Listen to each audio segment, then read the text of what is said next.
As the saying goes, ideas are a dime a dozen. Acting on an idea, though, can make all the difference. Say you turn your vision into a startup. It starts small, then it gets even bigger. Then it gets even bigger. Until one day, you may get to decide it's time for your company to go public.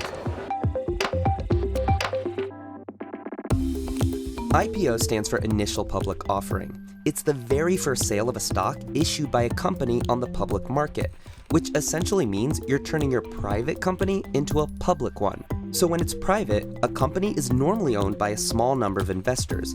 That usually consists of people like you, your friends, or parents, plus professional investors like a venture capital firm. Once the company goes public, you're opening up that business to be owned by a large number of people. In effect, the firm goes from being owned by just a few people to potentially tens of thousands of shareholders. To commemorate the event, most stock exchanges hold a ceremony of sorts. At the New York and London stock exchanges, you'll ring the bell.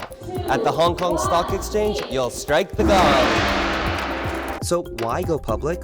Well, going public raises a lot of cash for a company. With that money, it becomes easier to scale and grow, invest in infrastructure, and attract top candidates. Plus, there's the bragging rights you get from being listed on a stock exchange. It's important to note that large companies can also stay private too. IKEA, Mars, Aldi, and State Farm are just some examples of massive companies that are private. After all, going public isn't a simple process, normally taking about 4 months to complete. The company will start with finding what's known as an underwriting firm, typically an investment bank or several. If and when the firm takes on the job, they put up the money to fund the IPO, essentially buying the shares before they're actually listed anywhere.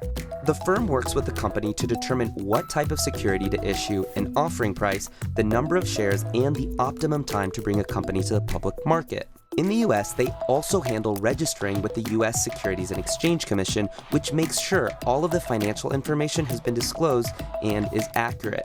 Then you're finally good to go. The underwriter's goal is to sell shares to the public for more than it paid the company. After all, that's how they make their money. But going public can also mean a nice payday for the business's founders and early investors. You often hear about people becoming millionaires or even billionaires after their company goes public. Here's why. If you've worked at a private company that's intending to go public one day, sometimes part of your compensation is given through equity, part ownership of the firm. It's a way to hire talented people without a lot of cash up front. And if the company does go public, you get a piece of it at its new valuation. Here's an example. When Snapchat went public in 2017, its founder, Evan Spiegel, scored big. Spiegel got a stock grant of $636 million when the company went public. The following year, he sold more than 2.6 million shares. The sale of his stock was equivalent to $50 million.